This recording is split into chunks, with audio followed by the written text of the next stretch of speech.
Are you a middle school, high school, or college student who's really struggling to find motivation to do school online? Well, you're not alone, because I'm here to help you find motivation. That was so cheesy. Let's try that again.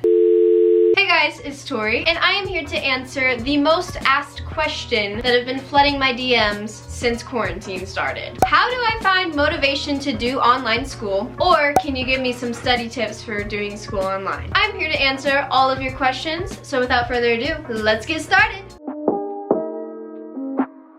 So the first tip is to set a timer when you're studying. So basically, when I feel like doing nothing and I'm very unmotivated and I have to get an assignment done, I basically go onto the clock app on my phone and I set a timer for either 25 to 50 minutes. And basically, you just tell yourself that you have to study within the 25 minutes and you cannot do anything else. And you can even do it when you're feeling motivated. Either study in a 25-minute interval and then take a break for 10 minutes and then do 25 more minutes, or you can do the same exact thing with 50 minutes. Just make sure you're actually studying in that time. Don't pick up your phone to send a text. Don't do anything else. Just strictly set a timer and study. The second tip is to be in a comfortable environment that fits you. Because I can say comfortable environment, but like it could mean a lot of things for a lot of people. For some people, a comfortable environment could be going to the park and studying. For another person, it could be their kitchen table. For another person, it can be their chair. A lot of people like to study at a desk as well. Just make sure you're not slouching, but definitely go in an environment that feels comfortable to you and that you feel like you can get the most out of your studying. Make sure it's in an environment that fits your needs. So if you need a little music, I know I used to listen to classical music, one of my friends listens to R&B, or if you need a silent room, then that's perfectly fine. But if you are a type of person that studies in silence and you have a loud, chaotic household, just practice on listening to music with your headphones in. And I know it will be distracting at first, but I promise you, you'll get used to it. I kind of had to train myself to do the same thing. And also make sure your room is well lit so that you won't feel tired and sluggish while you're studying. Tip number 3 is to make sure you have a calendar for your assignments. So basically what I really like to do is I like to make a to-do list, or I write out all of my assignments that I need to do and I set them on certain days. What I will say with this is make sure you don't overdo it, because I know I like to be an extra overachiever and I like to do a lot of stuff in one day, but then I get burnt out. So do not get burnt out, but definitely plan ahead. It is super important. So then you'll just like open up your calendar or look at your to-do list and you'll be like, okay, I have that to accomplish today, so I'm just gonna go ahead and do it. And that way I know I'm not like procrastinating, because I struggle so much with procrastination, which if you are a procrastinator, just do the assignment. Don't delay, just sit your butt down and do it. I know it's hard, I know it's easier said than done, but just do it. You will feel so much better. You won't be crying because you have 4 tests and 6 quizzes and 1 final to take in one day, because that was me.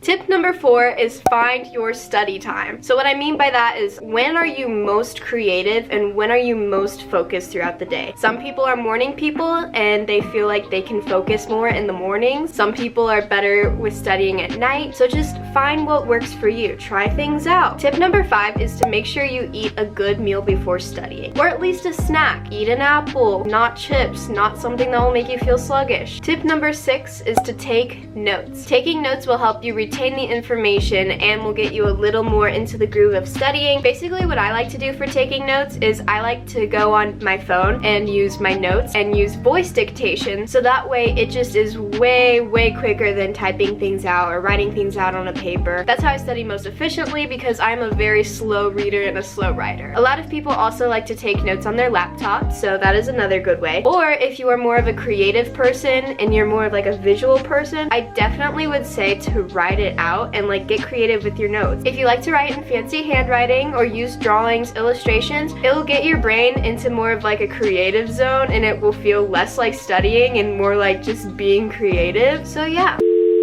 So that is it for my video. I hope you enjoyed. Make sure to give it a big thumbs up if you're going to be trying any of these tips, and make sure to subscribe for more videos to come. I will see you in my next video, so see you later. Bye!